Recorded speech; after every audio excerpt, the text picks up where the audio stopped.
Well, good morning, ladies and gentlemen. I should perhaps, everybody knows Nigel, but everybody should perhaps also know who I am.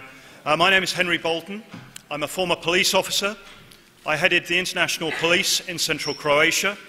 I've led intelligence operations and operations to disrupt transnational organised crime targeting the United Kingdom. I was the head of the Border Security and Management of the world's largest security arrangement, the Organisation for Security and Cooperation in Europe, which actually has nothing to do with the European Union. It has 56 member states, now 57. I served 27 months in northern Helmand, Afghanistan, leading coalition efforts in the northern districts of Helmand in relation to the rule of law. I provided advice to the US Congress and Senate on the securing of US borders against the use of weapons of mass destruction for terrorist purposes, and I have more recently been the chief planner for the European Union Common Security and Defence Policy in Brussels, covering specifically Ukraine, Georgia, Kosovo, Afghanistan, and more latterly, or more earlier rather, Libya. I am now the UKIP candidate for Police and Crime Commissioner in Kent.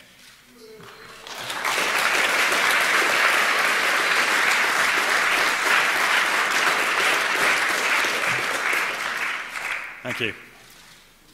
Ladies and gentlemen, the EU's efforts, and I speak with some experience here, to coordinate the diplomacy of its member states rather than leave it to member states themselves to coordinate amongst themselves, does, contrary to some opinions, reduce the influence and the voice of those states in the international security field. In the OSCE, that I've already mentioned, for example, every month there is a permanent council meeting in which all the 57 now participating state ambassadors gather. The protocol is that the European Union ambassador acts as a coordinator for a common EU policy statement for each agenda point at the Permanent Council. The EU ambassador reads out that common statement, which is the compromise and conglomeration, if you like, of the opinions of all 28 member states. And in the words of the EU ambassador, it is often vacuous. The EU member states during the subsequent debate cannot speak, or very rarely speak, because you cannot coordinate your foreign policy in a debate prior to saying what you want to say. The voice of the European Union is quiet, the voice of its EU member states are quiet. Ladies and gentlemen, the EU's persistent centralising character and the consensual decision-making processes that it applies undermine strategic initiative and timely, clear and decisive leadership, all of which are required in a crisis or security situation. The EU's bureaucracy, its guidelines, procedures and regulations undermine responsiveness and encourage mediocrity. The EU is unable to secure its external borders and unwilling to secure its internal borders.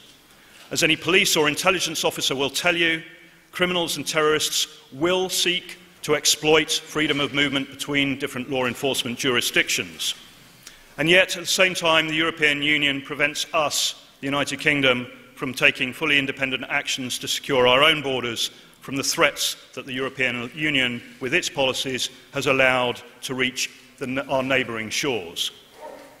So if you ask me, ladies and gentlemen, whether Britain is safer outside the European Union, I am unambiguously clear. Yes, Britain is safer outside the European Union.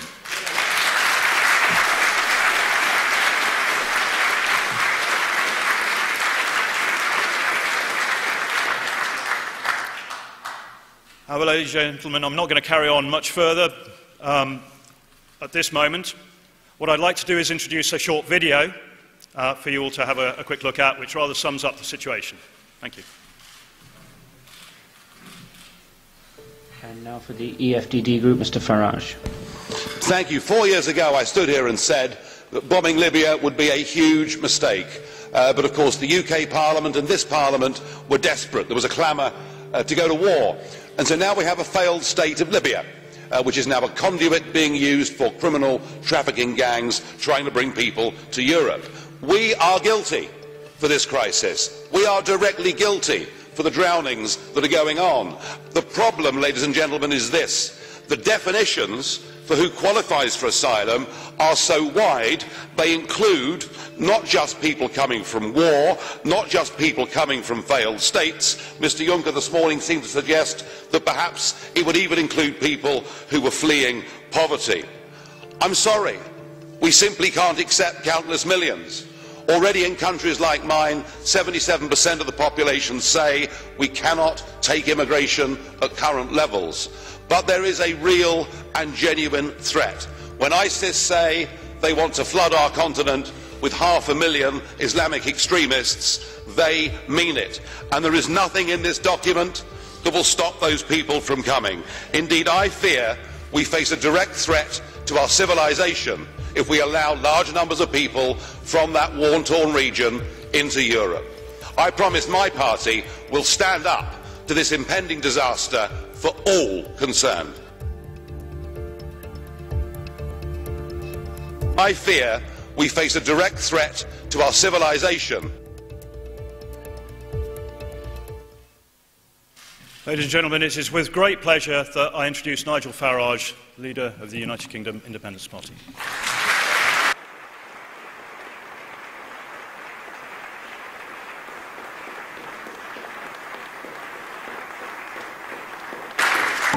Well, good morning, everybody.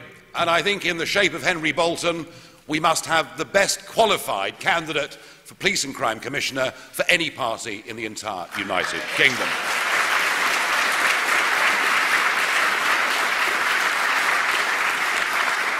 And perhaps it is that change in the calibre of people in UKIP. No longer are we the party being accused of harbouring extremists.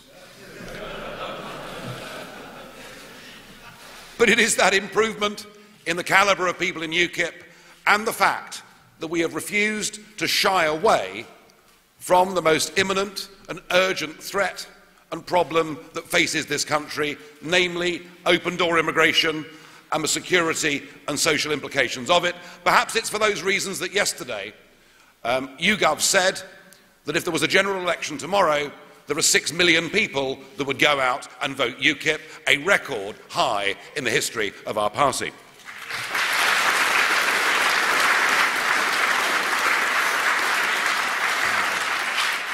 But I'm here today to talk more about the referendum campaign. And 2 weeks ago, the Electoral Commission gave official designation to the Leave and the Remain side. And what we've seen from the Remain side has been a remorseless torrent of propaganda, scaring us and warning us that if we weren't part of this European Union, our economy would be in dire trouble. We've had the Treasury forecasting what the economy would be in 2030, which, given their quarterly forecasts are always wrong, perhaps doesn't hold much water. And the entire international community has clubbed together all sorts of overpaid, useless people at the International Monetary Fund and the OECD.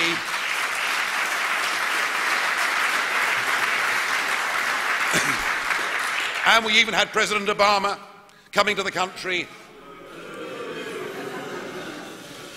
parroting the number 10 line. And of course the key was when he said that Britain would be at the back of the queue.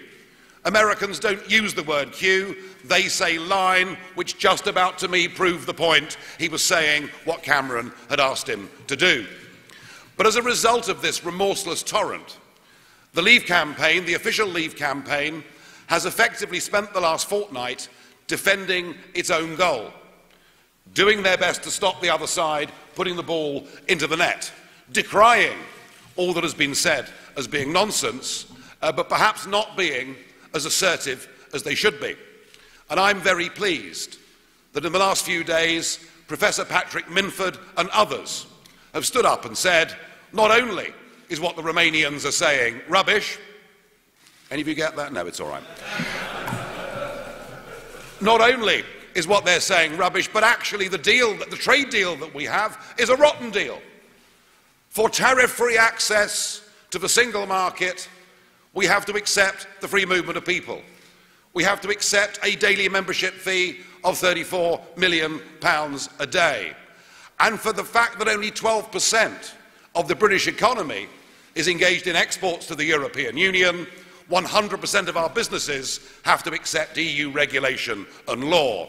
And as Minford has said, outside of this single market, we'll be better off. Food will be cheaper, cars will be cheaper, and even the worst case scenario, which is that there is no deal, there is no successful conclusion of talks at the end of 2 years, even the worst case scenario, under WTO rules, the total amount of tariffs only amounts to 2/3 of our net contribution to this club. So we need to be much more assertive in making the economic point that Britain will be better off outside the European Union, whatever those negotiations lead to.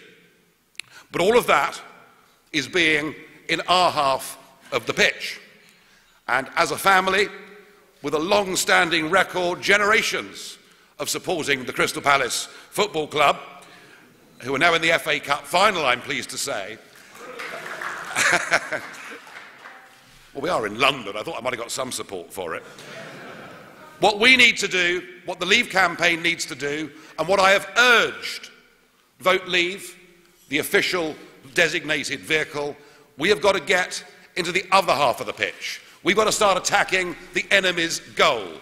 And where the enemy are at their absolute weakest is on this whole question of open-door migration, the effect that it's had on the lives of ordinary Britons over the course of the last decade, and the threat that it poses given the new terror and security threat that we face in the West. I'm sorry to say that at the moment they don't appear to have done it. And they don't within them, I think, have the credible voices to make those arguments. Because if you've been part of the cabinet that has overseen net migration, and that's if you believe the official figures, which seem to be being corrected by the week, but if you're part of the cabinet that has seen net migration running at record levels and running at 10 times the post-war average, you're perhaps not best placed to make those arguments. I tried very hard over the course of this weekend to say, look, we must let bygones be bygones. Whatever has been said in the past is irrelevant. We need to be together. And I would love myself and UKIP to work with you on this campaign, because actually we are the form horses when it comes to immigration, when it comes to the impact that it's had on people in this country. And I'm sorry to say that every time I attempt to try and work with them, I am rebuffed and rejected. Well, fine. If they don't want us to be part of their campaign, we will make the arguments ourselves, and we will, between now and June the 23rd, make one very simple point. When Theresa May says that it is difficult to control immigration as a member of the European Union, she's wrong. It isn't difficult, it's impossible.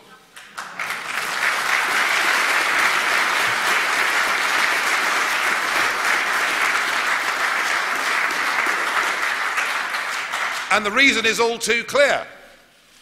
This is a British passport. And what are the first two words on it? European Union.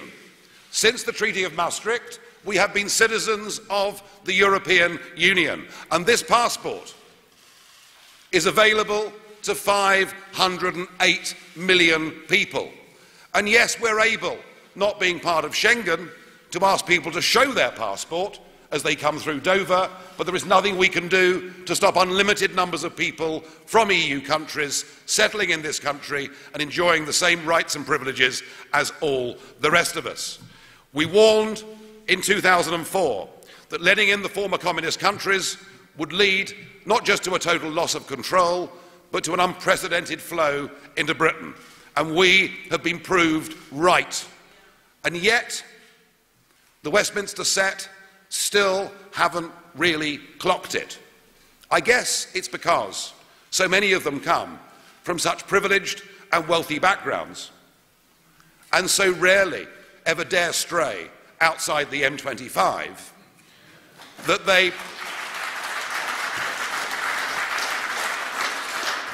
many of them think that open-door mass immigration is terrific. And in some ways, let's be honest, for them it is. Because it's cheaper nannies, and it's cheaper chauffeurs, and it's cheaper gardeners.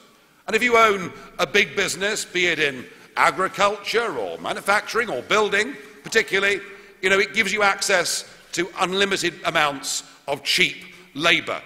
But the impact of this has been felt by ordinary, decent people in this country. Just think about housing. Here we are in London with a massive, massive housing crisis. And we learn, of course, that the Green Belt that many of us love so much around London, is now very directly under threat. Is it any wonder, given current levels of immigration into Britain, we have to build a new house every 7 minutes just to cope with the current flow of people? And what about primary school places? With an explosion in the birth rate from newly arrived people, we estimate that we're going to have to find another 200,000 primary school places by 2020. But I say estimate because the point is that good government is about planning forwards. But how can you plan forwards for public service provision when you have open-door immigration and you've no idea in 5 years' time, with the nearest 2 million, how many people will actually be living in the country? You can't. As far as the National Health Service is concerned, I did try last year in the general election to raise the issue of health tourism, but a simple fact is that last year the British government paid out 6.2 billion sterling to European hospitals that treated British patients. And despite the fact there are many more EU nationals living in Britain than there are British nationals living in the EU, for the 6.2 billion we sent in that direction, how much came back to this country? 405 million. So whichever way you cut this, we're getting a rotten deal in terms of the health service. Now, I know the Chancellor will keep telling us that our GDP is going up. But if your population increases by 500,000 a year, it's not particularly surprising, folks, is it, that your GDP goes up? The question is GDP per capita going up? And it's not. And Bank of England sources are perfectly clear that for ordinary working people on average salaries, their real wages, their real living standards have declined by 10% since 2008. And perhaps that's why there are so many people out there, hard-working Britons out there, that have been switching their political allegiance to us because they are the ones who paid the price for irresponsible open-door migration. Now, there are many other things that we simply can't put a cost on. Social cohesion, a sense in our cities or market towns that we are one community living together. That, of course, has become increasingly divided, fragmented, segmented within our towns and cities because the sheer pace of people coming has been too great to integrate. There are also big implications for crime. The fact that 41% of registered crime in London is now committed by foreign nationals is, I would suggest, a source of concern, and says to me that post-Brexit what we need to do is to put in place an immigration and work permit scheme along the lines that countries like Australia put into place. We want good people to come to our country. We don't want to discriminate against them because they're from India or New Zealand in favour of Romania and Bulgaria. We should be open to the world. We should want people in sensible numbers, with skills, with trades, who haven't got criminal records and are prepared to pay their own medical insurance for at least 5 years. That is the future, I believe.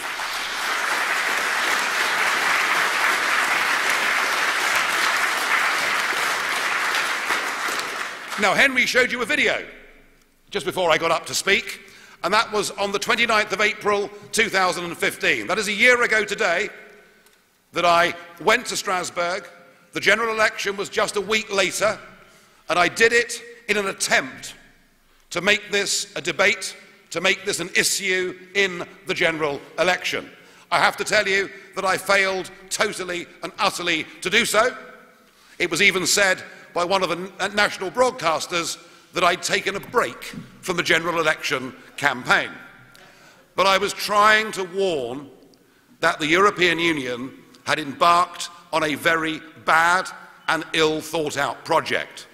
The common asylum policy that my friend Mr. Juncker was putting into place this time last year went miles away from any traditional definition of what a refugee is.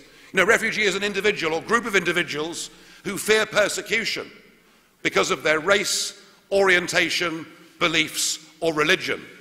But the European Union has expanded that and extended that, and effectively what Angela Merkel did in July of last year, which I think must rank as one of the worst decisions by a Western leader since 1945, to say we can take people in unlimited numbers, has led, I'm afraid, in those countries to very grave consequences. You know, when the boss of Europol says there are up to 5,000 jihadis who've come into Europe in the last 18 months, posing as migrants through the Greek islands, I believe him. When Sir Richard Dearlove, the former boss of MI6, says that we are far less safe, not controlling our borders, I believe him. And when Henry Bolton, who I used to walk past in the street in Brussels and assume he was one of them on the other side, and when Henry Bolton says we'll have a safer Britain by taking back control of our borders, I believe him. But it isn't just about terrorism. There are some quite serious social implications in this too. As we saw outside that train station in Cologne on New Year's Eve, well, we saw the mass open sexual molestation of hundreds of women appearing in public. And frankly, if we're prepared to accept, or if Germany and Sweden are prepared to accept unlimited numbers of young males from countries and cultures where women are at best second-class citizens, then frankly, what do you expect? And it seems to me that it is the primary job of government to defend the realm and to look after the interests of its own people and to put those interests first. And I do not want those young men who were outside Cologne train station to have one of these in a few short years and to be able to come to our country. We are going to have to be very much more selective about who comes to Britain if we want to maintain our modern liberal traditions, and I know that we in UKIP will fight tooth and nail to fight and preserve that. And believe me, none of this is going to get better, because the EU now are in negotiations with Turkey. And Mr. Erdogan plays a clever game, doesn't he? He asks for €3 billion and says it's not enough and wants to double it up to €6 billion. The deal is that for every one we send back that doesn't qualify under the new definitions, they'll send us one in return. The numbers at the moment, roughly, and I got this from Mr. Juncker the other day, who thinks the returns policy is a success, roughly in the last year, 1.8 million have come into the European Union, and we've managed to send back 325. And yet, Turkey's asking for more and more. And by October of this year, there will be a visa-free travel deal negotiated between the Schengen zone and Turkey. In theory, people can only go into the EU or the Schengen zone for 90 days, but in reality, large numbers will disappear, or of course claim rights of family reunion. And now Mrs. Merkel has decided that Turkey must become a member of the European Union by 2025 at the latest. So if you vote to remain, ladies and gentlemen, you're voting to go into a political union with Turkey. You are voting to go into a free travel area with 77 million people and rising fast in Turkey. I used to worry that we were living in an increasingly German-dominated Europe. But from what I can see, it might become a Turkish-dominated Europe. But I do have to commend Mr. Erdogan for his negotiating skills, and it's a great pity that David Cameron didn't employ a Turk to do the job for him.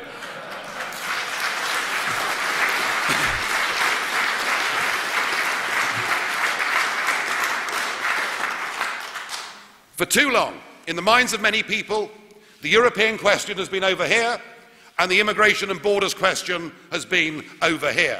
Increasingly, people are beginning to see them as one and the same. We have to, in this campaign, make people understand that EU membership and uncontrolled immigration are synonymous with each other. We have to make people understand that what this referendum is about is taking back control of our lives, our laws and our borders. We have to make people understand this may be the last opportunity we ever get to become a normal country once again. Over 180 countries control their borders and decide who is suitable to come and live and work and settle there. We have surrendered that to Brussels. We have surrendered that to a new concept of EU citizenship. I want us to take back control of our borders, our passports. I want us to live in a safer Britain, and I want us to treat immigration equally from anywhere in the world and not with a bias in favour of those coming from the EU. And if we get this right, we will mobilise people who are on the outside or potentially on the outside. We will mobilise them to turn out and vote on June the 23rd. If we get this issue right, we'll win the referendum and June the 23rd will become Independence Day. Thank you.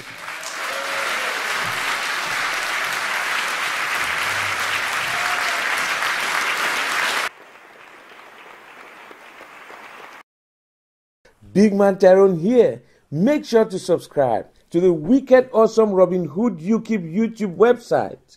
He exposes the leftist crops on the British brainwashing corporation.